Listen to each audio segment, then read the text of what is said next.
Hey there, Karina here, your lucid living coach. How are you? If you're new to my channel, welcome.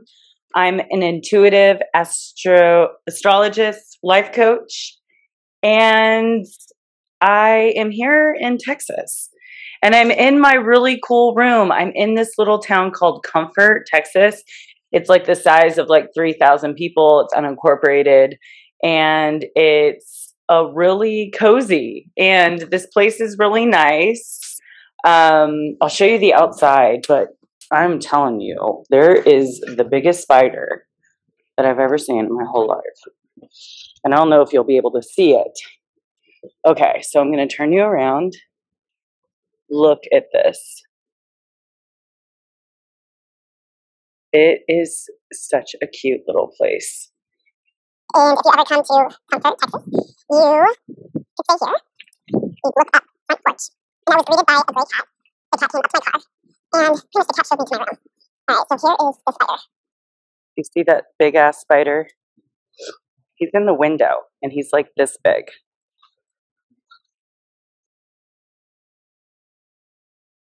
Yeah. Happy Halloween! I'm recording this on Halloween. I celebrated Halloween yesterday, and I was a bat. And this is the face mask that I did not wear because I had another head dressing that I got, but I wanted to do this video about the new moon that's happening on Thursday, this coming up week after Halloween. And I take off my cowboy boots, my Texas cowboy boots. It's the new moon in Scorpio. And for all of us Leos, that is in our fourth house of home. Now, in order to have a successful career and legacy, you must have a solid home foundation. So, and this could even be with your family, okay?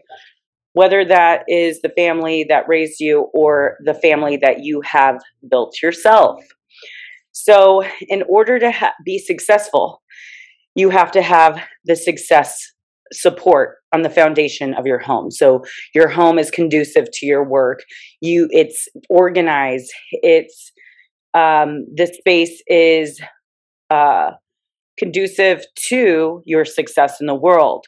This could even be like behind every successful male is a success, or a successful female, or a strong female, right? And so this new moon is in Scorpio. And for all you that don't know what Scorpio is the 8th house of the zodiac. It is a water sign, and it's fixed in nature. So there are some things that are starting to be solidified in our life. And these are new things coming in. These are new feelings. These are new ideas. These are new homes, or building of a new home. Maybe you want to move. This could be a building of a new relationship, or some kind of transformation that's happening.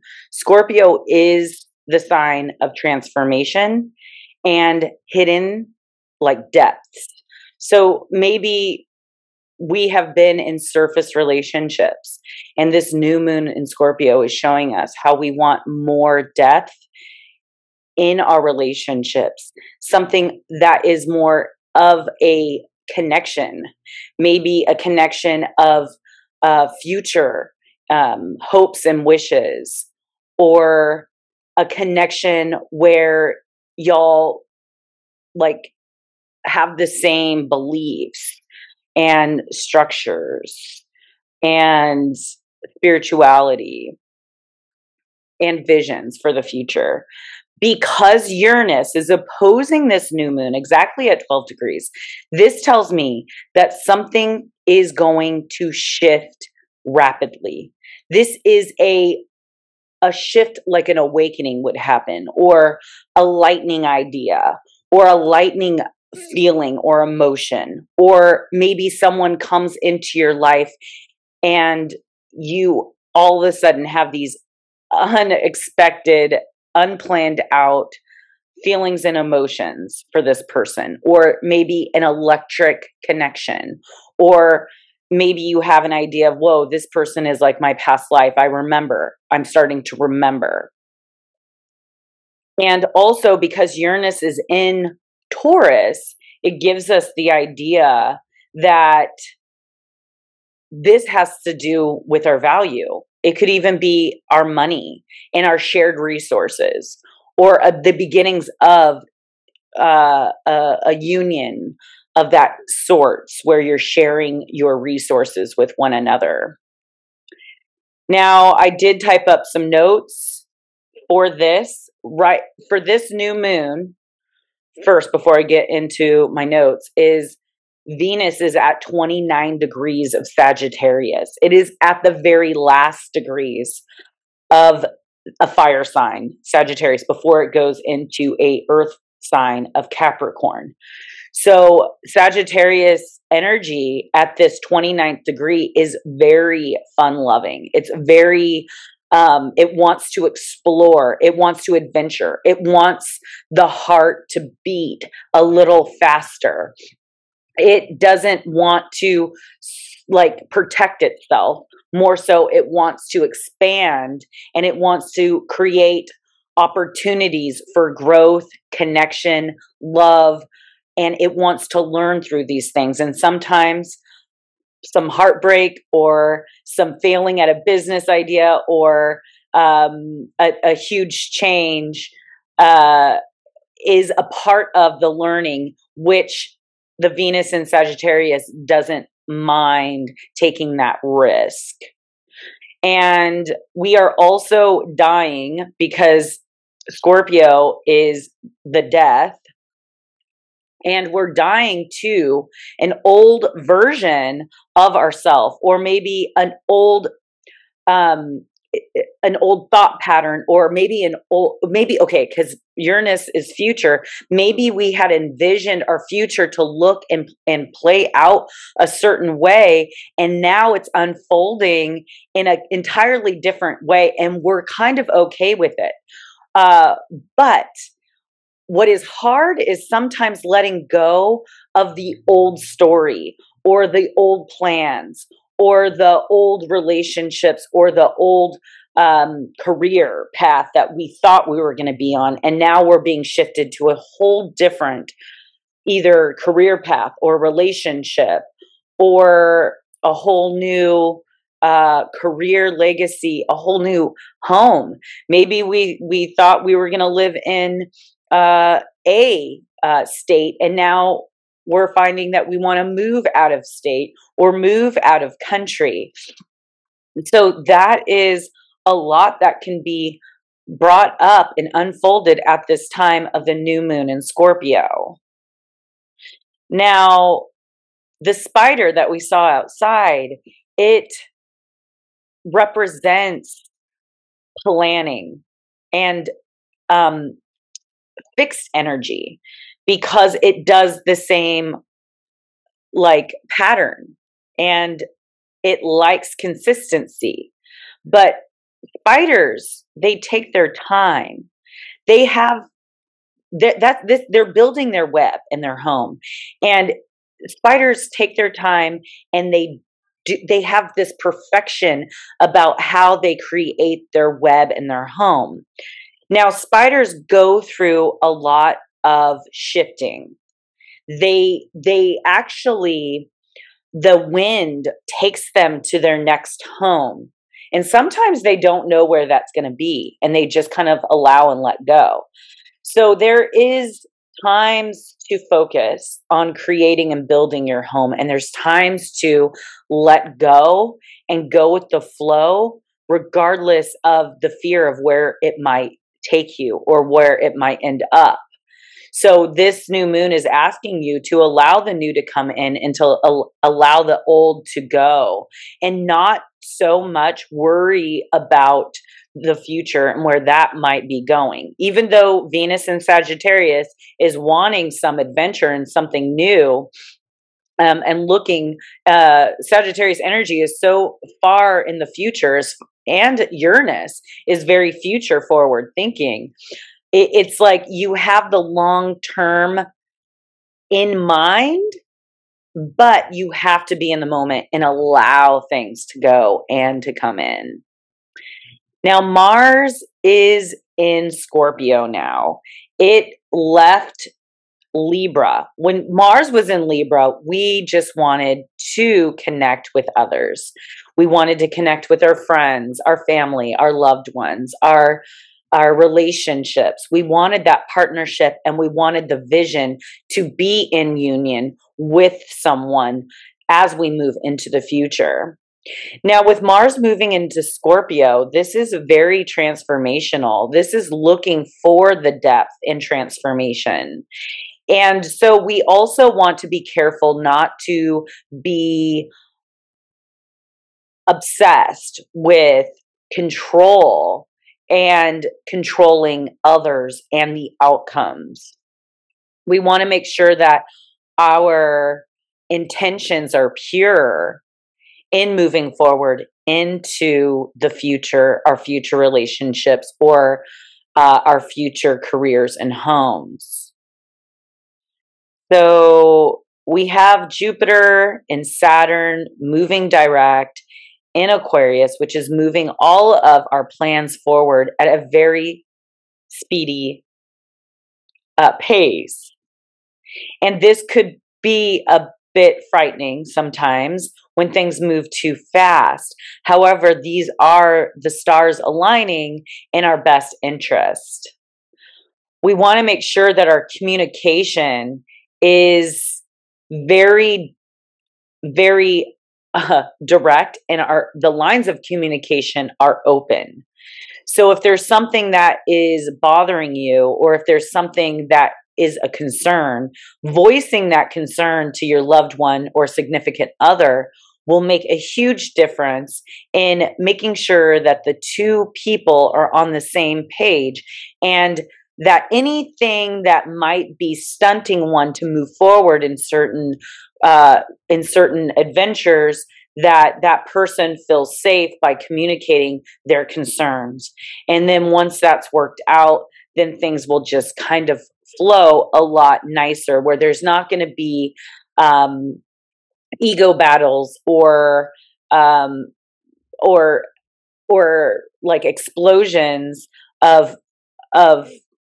something that's been pent and built up. Because Mercury is in Libra, we're wanting that balance and harmony and justice. And sometimes we can think a little more about the others, but we need to also take in consideration our own feelings and our own desires and balance that with the other.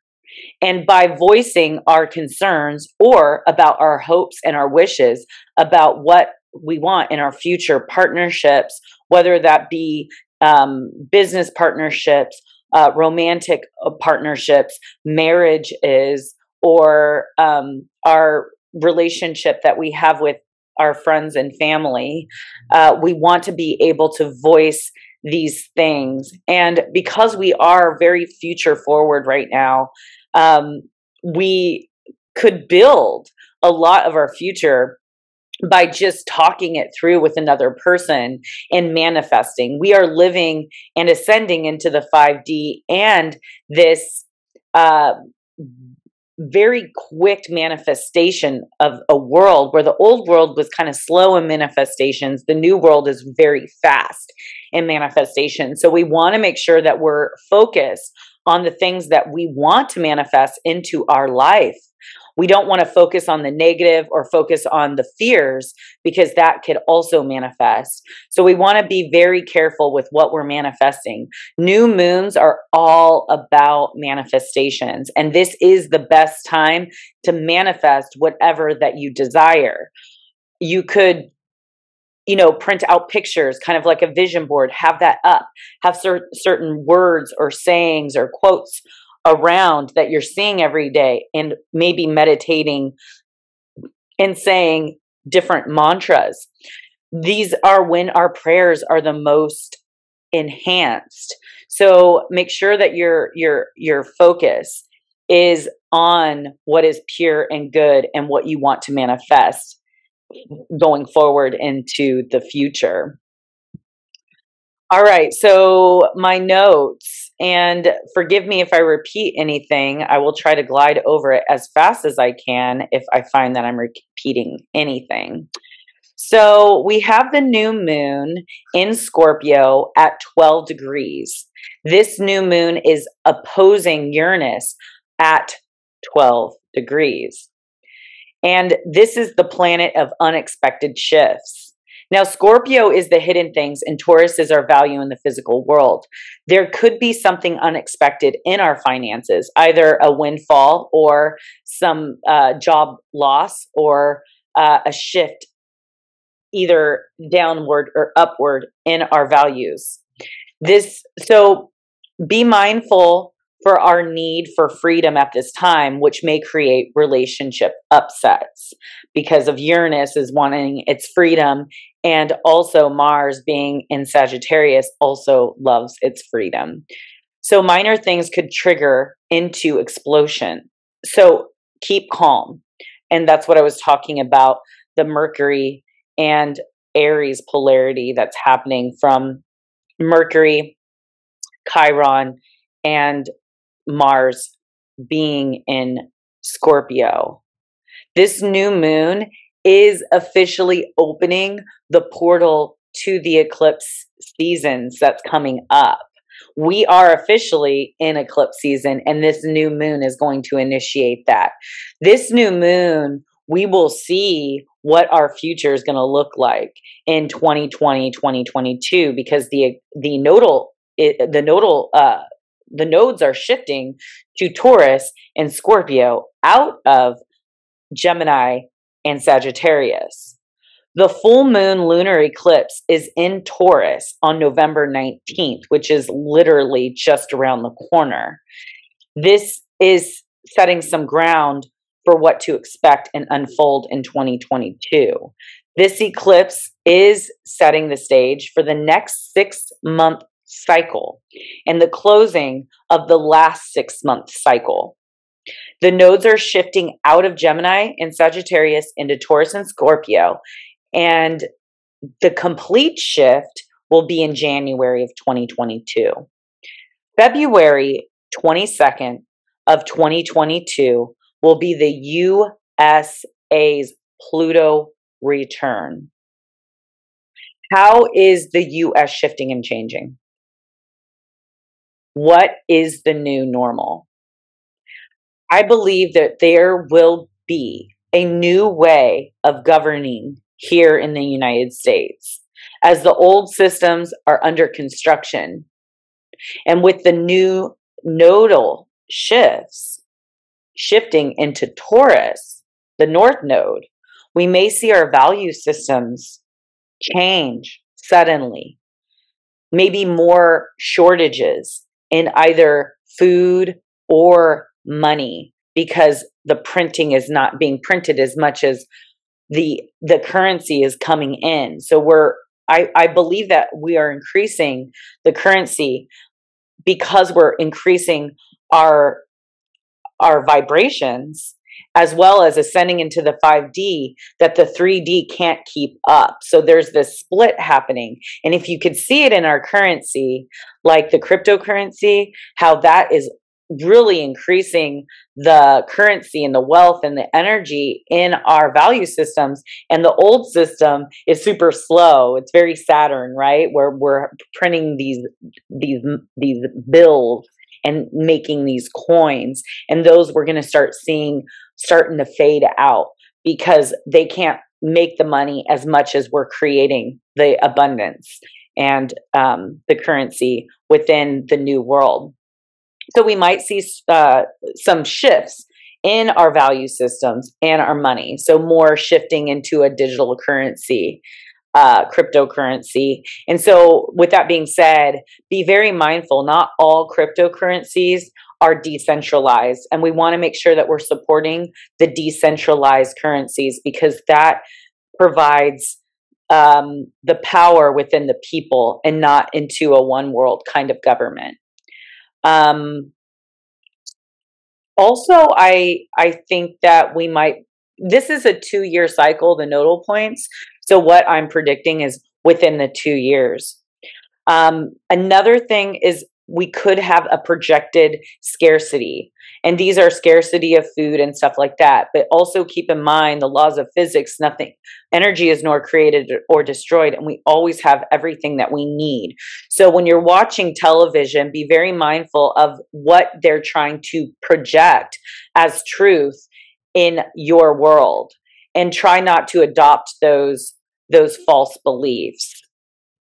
There is programming that happens when we're watching TV or even ads on social media. These are all programming our mind to look a certain way. And media, I was talking to someone recently, and media comes from a word which I can't recall, but it's media means that it filters things out for what they think that it needs.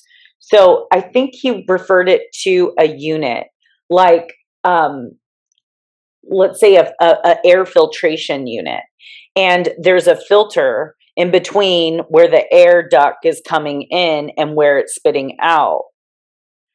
So there's something in between the airflow, which is called a media, which filters out everything that it thinks that is not conducive to the other side. Now, it's very similar to what the media does. It filters out the truth sometimes because it wants you, or it thinks that you need to know these certain things. However, we're not seeing the big picture. So I want you to be very mindful of what the media is feeding you. And what I am guessing is they're going to feed you fear of shortages and food and whatnot. So money, I talked about the money not being printed fast enough.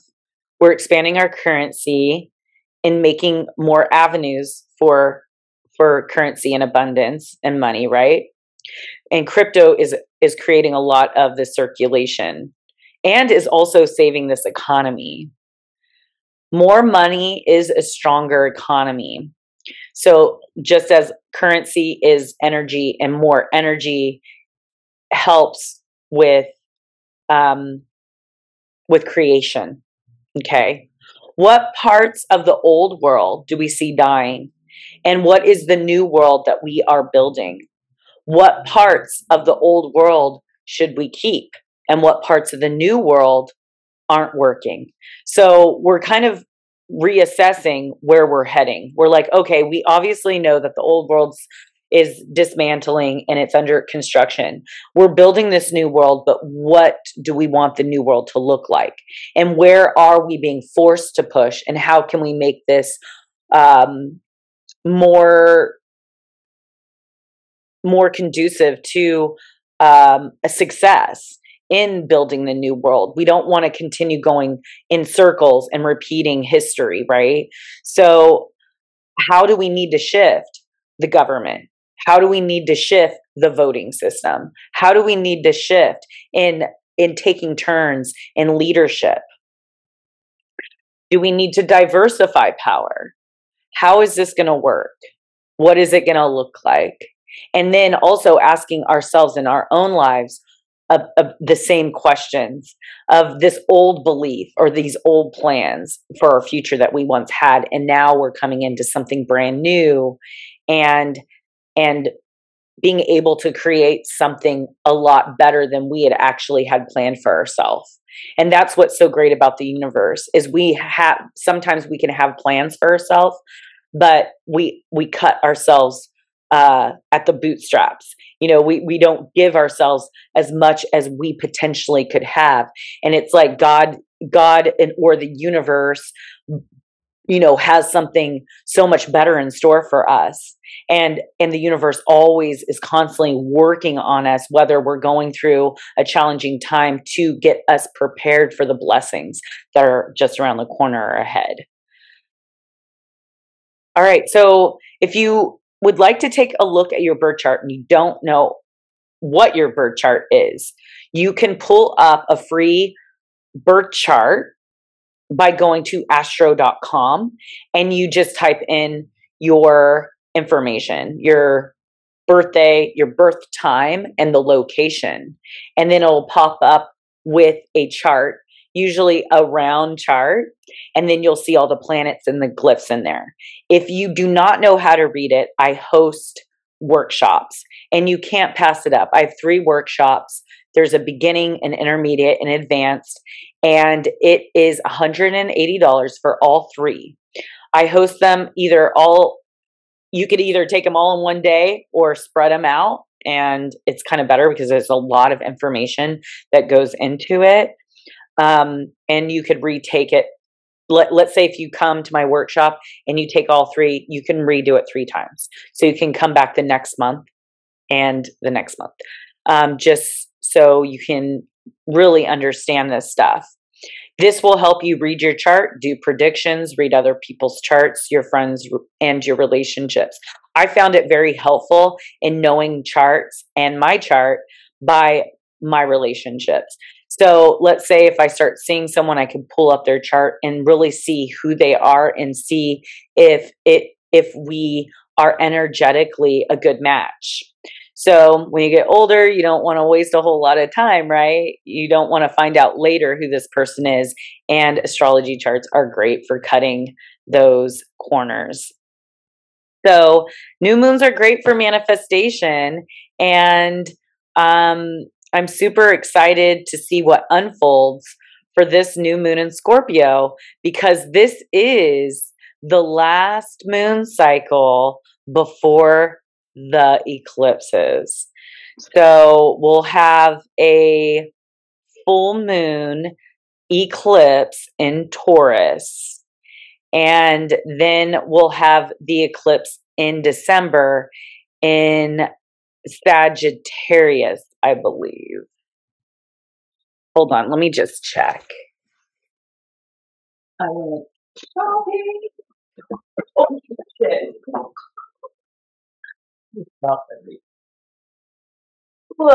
Okay. So, yeah, so the eclipse is on November 19th, and then the total solar eclipse, the new moon, will be in Sagittarius on December 3rd, and I will be putting out a video for those. And then the full moon. So we have 2 eclipses, one on November 19th, one on December 3rd, and then that is going to initiate us into a brand new nodal cycle and new year of 2022. It's a synchronicity of 6, 2, 2, 2. It's all going to be about our partnerships, who we're partnering with, and how we're going to create our new world within our personal bubbles. All right, guys, I will be hosting, I think, the workshop. What are we in? So the workshop for November, I am not sure when I'm going to host that, but it'll probably be Friday, November 5th. But if you're interested, go ahead and reach out and DM me, and I'll get that. Also, please check out my bracelets. I have Zodiac bracelets. I have planets bracelets. There's Jupiter, all the planets of their solar system. This is my new moon bracelet. I do zodiacs. This one is a Zodiac bracelet. It also helps you attract love and communication. And I also have Moldavite bracelets. I have the raw Moldavite and the polished Moldavite bracelets, which are great for Aquarius energy and for evolution and getting on your purpose. All those could be found on my Etsy page, which is creativecommodes.com. creative with a K and commodes with a K. And I think that's all, guys. So I'm going to enjoy the rest of my time here in Texas. And I am wishing you guys the best new moon in Scorpio, and keep on transforming, guys. All right. Love you. Peace out. Your Lucid Living Coach, Karina.